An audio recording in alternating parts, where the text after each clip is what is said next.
इस गहरी चर्चा में स्वागत है। आज हम जिस खास गाइड का विश्लेषण कर रहे हैं उसका नाम है the heart of the sentence, a guide to verbs. अक्सर व्याकरण की बातों को बहुत बुनियादी मान लिया जाता है, लेकिन आज का हमारा फोकस उस कोर इंजन पर है जो पूरी भाषा की संरचना को चलाता है, मतलब क्रिया या वर्ब्स। कल ही मुझे एक अधूरा सा ईमेल आया जिसमें लिखा था प्रोजेक्ट फास्ट, क्लाइंट हैप्पी। अरे हाँ, बिना किसी क्रिया के समझना तो एकदम असंभव है कि प्रोजेक्ट जल्दी खत्म करना या फिर हो गया है। बिल्कुल वही तो। उस एक पल की कंफ्यूजन ने मुझे ये समझा दिया कि बिना क्रिया के वाक्य जैसे शी फास्ट या आई हैप्पी सिर्फ ग्रामर की गलती नहीं है, बल्कि ये तो संचार का पूरी तरह से टूट जाना है। एकदम सही। और उसी ईमेल वाले उदाहरण से ये साफ हो जाता है कि क्रिया सिर्फ एक शब्द नहीं है, बल्कि अर्थ का पूरा ढांचा उसी पर टिका होता है। गाइड भी स्पष्ट रूप से यही स्थापित करती है कि ये वाक्य का दिल है। दिलचस्प बात यह है कि जब भी हम क्रिया के बारे में सोचते हैं तो दिमाग में तुरंत कोई शारीरिक काम आता है ना। हाँ, मेरी भी सोच बिल्कुल यही थी कि वर्ब का मतलब है सिर्फ भागना या फिर ही किक्ड जैसा कोई स्पष्ट शारीरिक कार्य। लेकिन स्रोत सामग्री इस धारणा को चुनौती देती है। इसमें मानसिक कार्यों को भी एक्शन वर्ब्स की ही श्रेणी में रखा गया है। मतलब जैसे जब हम कहते हैं आई बिलीव या शी थिंक्स। हाँ बिल्कुल, तो ये सोचना या मानना भी एक एक्शन बन जाता है। और इसका मनोवैज्ञानिक पहलू बहुत महत्वपूर्ण है। सोचने को एक सक्रिय कार्य मानने का अर्थ है कि हमारे विचार कोई पैसिव स्थिति नहीं है, हम सक्रिय रूप से अपना नजरिया बना रहे हैं। इसी तरह एक्शन वर्ब्स के तुरंत बाद स्रोत में लिंकिंग वर्ब्स की जो चर्चा है वो भाषा के एक अलग ही मैकेनिज्म को सामने लाती है। लिंकिंग वर्ब्स, हाँ, ये वो शब्द है जो कोई एक्शन नहीं दिखाते बल्कि सब्जेक्ट को उसकी जानकारी से जोड़ते हैं। स्रोत में शी इज हैप्पी या द स्काई बिकेम डार्क जैसे उदाहरण हैं। और यहाँ इज या बिकेम सिर्फ व्याकरण के नियम पूरे नहीं कर रहे हैं।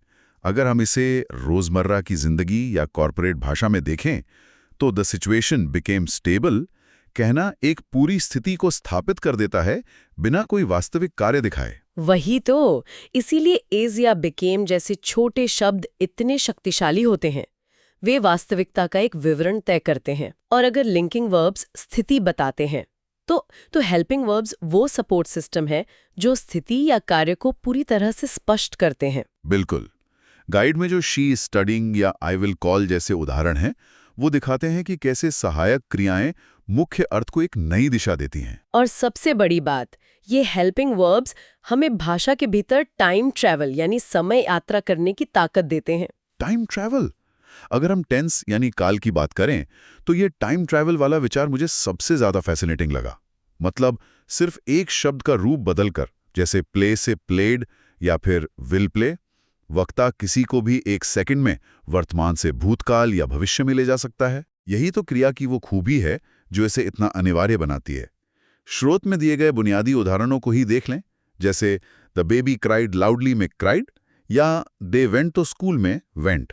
सतह पर तो ये बहुत ही सरल वाक्य लग सकते हैं। हाँ, लेकिन क्राइड या वेंट का इस्तेमाल श्रोता को तुरंत एक पक्की टाइमलाइन में लॉक कर देता है। बिना काल के समय का कोई संदर्भ ही नहीं बचेगा। तो अगर हम इस पूरी गाइड के निष्कर्षों को एक साथ रखें तो ये पूरी तरह स्पष्ट है कि चाहे वो शारीरिक गति हो, हमारे मानसिक विचार हो या समय का पूरा चक्र हो, सब कुछ क्रियाओं द्वारा ही संचालित होता है। स्रोत का सबसे बड़ा नियम यही है, नो वर्ब नो सेंटेंस। और बिना क्रिया के कोई संवाद संभव ही नहीं है। ये नियम सुनने में जितना आसान लगता है, इसका प्रभाव उतना ही व्यापक है। क्रियाएं भाषा का वो अदृश्य धागा हैं जो हमारे कार्यों, भावनाओं और समय के पूरे अस्तित्व को एक साथ पिरो कर रखती हैं। बिल्कुल। और इस चर्चा को खत्म करने से पहले ये एक ऐसा गहरा सवाल है जो सच में किसी को भी सोचने पर मजबूर कर सकता है। जब ये स्पष्ट है कि क्रियाएं ना केवल हमारे शारीरिक कार्यों को बल्कि हमारे विचारों और समय को भी पूरी तरह से नियंत्रित करती हैं, तो क्या ये संभव है कि किसी भी भाषा में हमारी सोच और वास्तविकता को पूरी तरह से आकार देने की सबसे बड़ी शक्ति केवल एक सही क्रिया चुनने में ही छिपी है? ये निश्चित रूप से आगे एक्सप्लोर करने लायक विचार है।